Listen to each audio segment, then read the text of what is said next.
Bem-vindos ao primeiro episódio do Souza Yoga Podcast. O podcast que fala sobre o yoga além do tapetinho. Existe um estilo de vida baseado nos princípios éticos do yoga e falamos sobre isso. Eu sou Everton Souza e serei o seu apresentador nessa jornada. No episódio de hoje falaremos sobre o hype do yoga. Afinal de contas, o que é yoga e por que tem tanta gente praticando? Lembre-se de assinar esse podcast caso você esteja ouvindo no Spotify, Deezer, Apple Podcast ou outro de sua preferência, ou seguir o canal caso você esteja no YouTube. Encontre mais conteúdo sobre o lifestyle do yoga em souzayoga.com.br ou seguindo Souza Yoga no Instagram e TikTok. No mundo cada dia mais acelerado, com um crescimento assustador da ansiedade crônica, da depressão, o yoga emergiu dos antigos textos espirituais para se tornar o queridinho do bem-estar. O que antes era um conjunto de práticas filosóficas profundas e espirituais, agora é meio que um fenômeno moderno, onde todos, desde gurus iluminados até o seu vizinho entusiasta da meditação, parecem estar envolvidos nesse hype. É como se o tapete de yoga se transformasse magicamente em um bilhete dourado para a serenidade em meio ao caos contemporâneo. Então, prepare-se, relaxe esse ombro, respira fundo, inspirando profundamente, exalando suavemente, enquanto tentamos desvendar o que está por trás de toda essa compostura zen e iluminação frequentemente interrompidos por selfies de poses e posturas quase impossíveis. Veja bem, vamos começar entendendo o que é o yoga. O yoga é uma prática antiga que teve origem na Índia há milhares de anos e promove um ajustamento entre o corpo, a mente e o espírito. Mas vamos com calma, o que isso significa de fato? Para chegar lá, vamos entender a cronologia do yoga. Os primeiros textos datam por volta de 1500 a 500 a.C. São os Vedas. Esses textos são escrituras antigas da Índia que apresentam os primeiros indícios de conceitos relacionados ao yoga, incluindo práticas meditativas e rituais. Esses textos, os Vedas, são uma coleção muito antiga de textos sagrados da Índia. Isso é importante a gente ter em mente. A influência desses textos persiste até hoje e molda a espiritualidade e a cultura da Índia. E desse legado védico surgiram os fundamentos do hinduísmo, tradições filosóficas e espirituais como o budismo, e essa sabedoria também se expandiu globalmente com as práticas de meditação. E esse interesse global na espiritualidade, meditação, mindfulness e yoga reflete, em parte, a disseminação da influência espiritual presente nesses textos védicos, os Vedas. Por volta de 800 a.C. a 200 a.C., mais ou menos, nós temos o surgimento das Upanishads, que são textos que aprofundam os ensinamentos dos Vedas, e explorando as filosofias que formam a base mais metafísica do yoga e destacando a busca pela união com o divino. Então a gente falou de um ajustamento entre corpo, mente e espírito, e agora a gente está falando da busca pela união com um divino. Só então vem por volta de entre 2 e 5, estimado entre 2 e 5 a.C., um dos grandes clássicos estudados até hoje na formação em yoga, que é a Bhagavad Gita. Esse texto traz um diálogo entre o príncipe Arjuna e o deus Krishna e fornece uma síntese das práticas yogis, apresentando conceitos chaves como o Karma Yoga, yoga da ação, e o Bhakti Yoga, o yoga da devoção. Esse texto, Bhagavad Gita, é um clássico estudado atualmente nas escolas de formação em yoga. Um outro clássico estudado pelos professores de yoga e considerado ter surgido mais ou menos aí entre 200 a.C. a 200 depois de Cristo é o Yoga Sutras de Patanjali. Essa obra em que o autor Patanjali sistematiza o yoga ele organiza o yoga em 8 membros, oferecendo princípios éticos, posturas físicas, chamados de asanas, técnicas de respiração, os chamados pranayama, meditação, e proporciona uma estrutura abrangente para a prática de yoga. Nós entendemos, então, até aqui, os Vedas, as Upanishads, Bhagavad Gita e Yoga Sutras de Patanjali. Toda essa obra, até chegar em Patanjali, tem pouca base de movimentação física. Só a partir do século XI, com o surgimento do Hatha Yoga, desenvolve-se uma forma mais física de yoga, com ênfase nas posturas e técnicas de purificação do corpo, preparando o corpo para a meditação. Veja bem, ao longo dessa cronologia, a gente entendeu que os textos sagrados e filosofias orientadoras continuam a influenciar a evolução do yoga, proporcionando uma rica tapeçaria de sabedoria espiritual, práticas físicas ao longo dos séculos. Mas até meados do século XI não existiam muitos asanas, que são essas posturas. Eram basicamente posturas de meditação. Foi mais ou menos nessa época, com o Hatha Yoga, que os asanas começaram a se sofisticar. O yoga moderno, da forma como conhecemos hoje, iniciou por volta do século XV, com o surgimento da literatura reunindo diferentes asanas, praticados por diferentes mestres, como ferramenta para preparar o corpo e a mente para a meditação. Um clássico é o texto chamado Hatha Yoga Pradipika, datado aproximadamente do século XV, que já detalha muitos asanas. Desde então, as práticas dos movimentos foram transmitidas, adaptadas e evoluíram para diferentes formas de yoga que conhecemos hoje. Um dos mais recentes textos que desempenhou um papel significativo no desenvolvimento do yoga é o Luz sobre o Yoga, do mestre Iyengar. Iyengar viveu entre 1918 e 2014, então ele é muito recente. E a abordagem do texto do Iyengar é detalhada e tem foco na precisão anatômica. E ele já traz o uso de acessórios, ajudando a popularizar o yoga em escala global. Para a gente finalizar a parte teórica, para entendermos de fato o que é yoga e por que esse hype, a gente já viu até agora que até o meados do século XI, XV, ele era basicamente um estilo filosófico e comportamental. A gente viu aí a entrada dos asanas, dos movimentos, como uma estratégia moderna para conseguir deixar o praticante mais apto para a meditação. Então, todos os movimentos estão ali para preparar o corpo para entrar em meditação. E aí, esses movimentos foram ficando cada vez mais sofisticados. Para dar continuidade, vamos voltar um pouquinho no Patanjali, que escreveu os Yoga Sutras de Patanjali, para entender como os professores de yoga são formados hoje, olhando para esses valores éticos. Os Ashtanga Yoga, ou os 8 caminhos de Patanjali, para o yoga, começam com o chamado Yama. Yama são princípios éticos que envolvem não violência, verdade, não roubar, moderação e não possessividade. Esses princípios éticos que guiam o praticante na interação social são a primeira base, seria como o primeiro caminho para entrar em yoga, para se praticar yoga. Depois dos yamas, ele apresenta os niyamas, que são as disciplinas pessoais. Yamas, interação social, niyamas, disciplinas pessoais. Essas disciplinas são pureza, contentamento, disciplina e austeridade, autoestudo e devoção a uma força superior.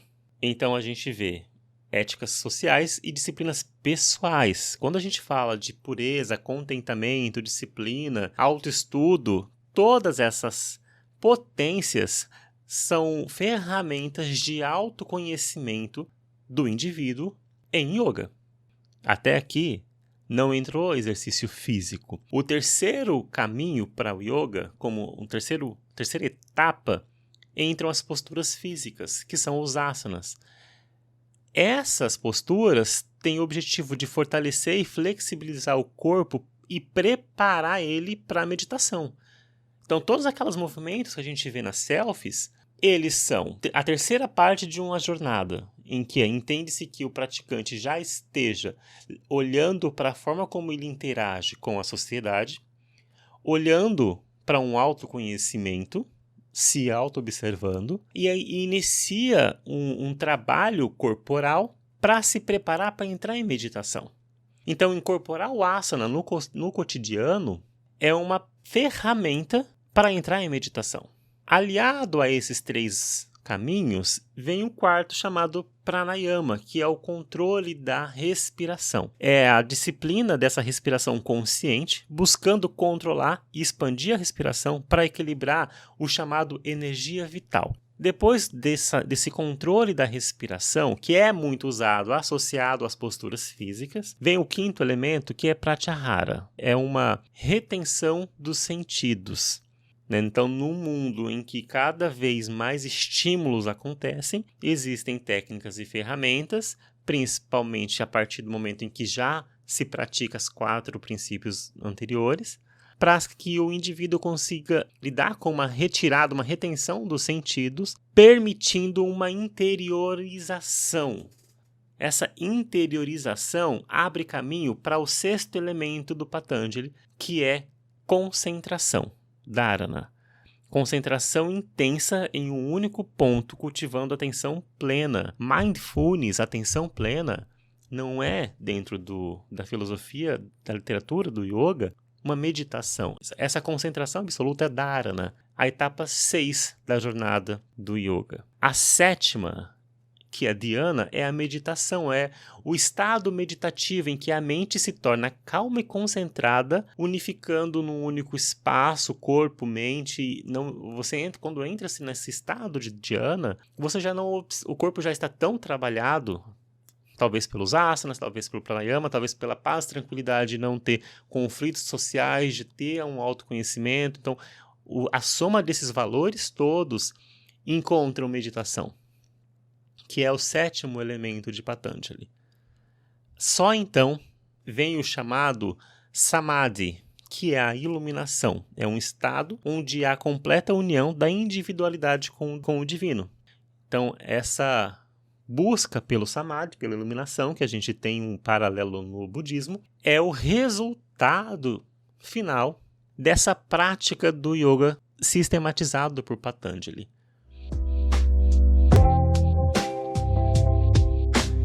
Bem, agora que você entendeu que yoga é muito mais do que essas posturas de equilíbrio, contorcionismo, e que mesmo essas posturas têm um papel importante na prática do yoga, como que esse estilo de vida pode ajudar alguém a viver melhor? Bem, talvez já tenha ficado claro ouvindo essa conversa. Naturalmente, esses princípios nos levam a uma serenidade. Mas vamos falar um pouquinho sobre outros benefícios. Equilíbrio mental e emocional, por exemplo. Nesse mundo cheio de prazos, expectativas, o yoga é quase que um oásis de calma. Praticando yoga com regularidade, a gente tem uma ferramenta para acalmar a mente, reduzir o estresse e a ansiedade, além de promover uma sensação de bem-estar emocional. Ajuda a gente a desenvolver resiliência emocional. Fornece ferramentas para enfrentar esses altos e baixos da vida que são naturais. Aqui o yoga não tira essas coisas da nossa vida. O yoga nos prepara e nos dá ferramenta para lidar de forma saudável com esses altos e baixos, de forma calma, de forma clara. Outro benefício, uma respiração consciente. O controle da respiração é quase como uma ferramenta para recarregar as baterias do corpo. Respirar conscientemente não só acalma a mente, mas também energiza o corpo, tornando-o mais resistente às demandas do dia a dia. Outro benefício, melhora da qualidade do sono, consciência corporal, mindfulness, como a gente já falou,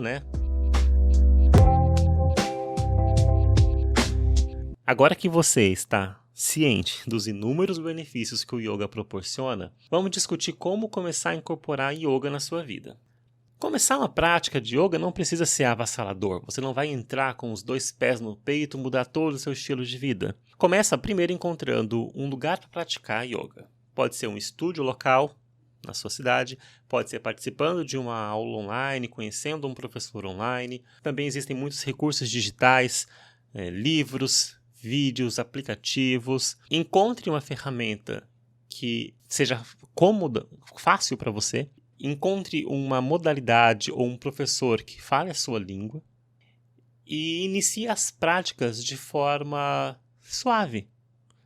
Às vezes, no estúdio de yoga, os professores não estão ali ditando todas as regras e filosofias. Cada prática vai trazer um pouco, cada aula vai trazer um pouco. Então, é a regularidade, a constância, a autoobservação que vai te levar para esse lugar do yoga. São muitos anos de caminho, de jornada. E aí não se cobre.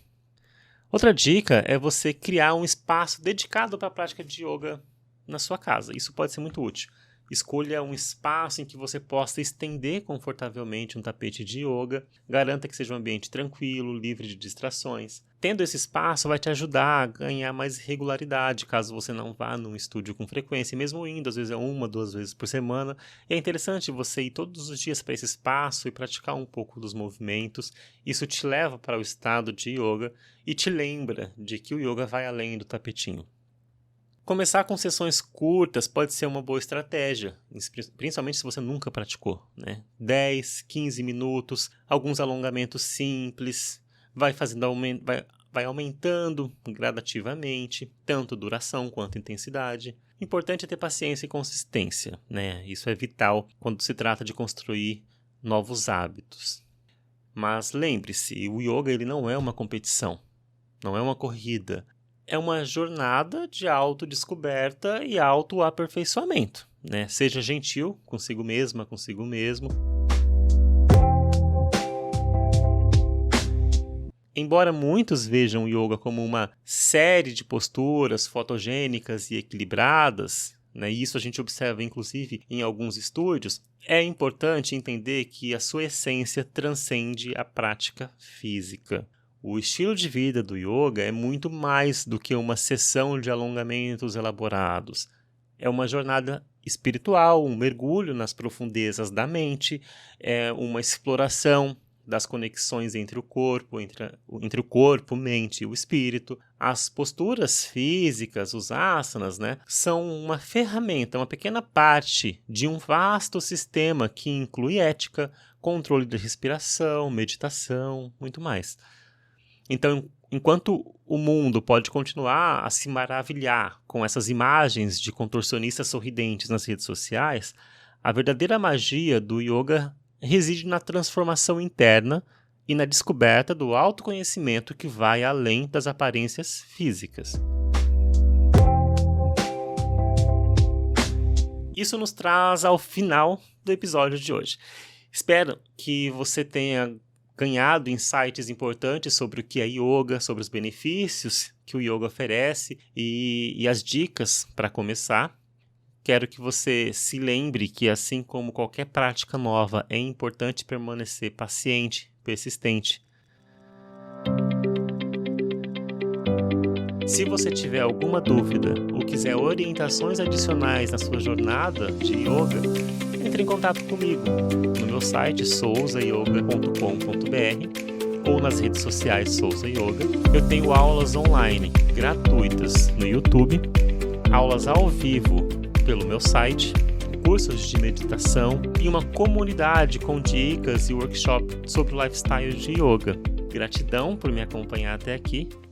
Até a próxima.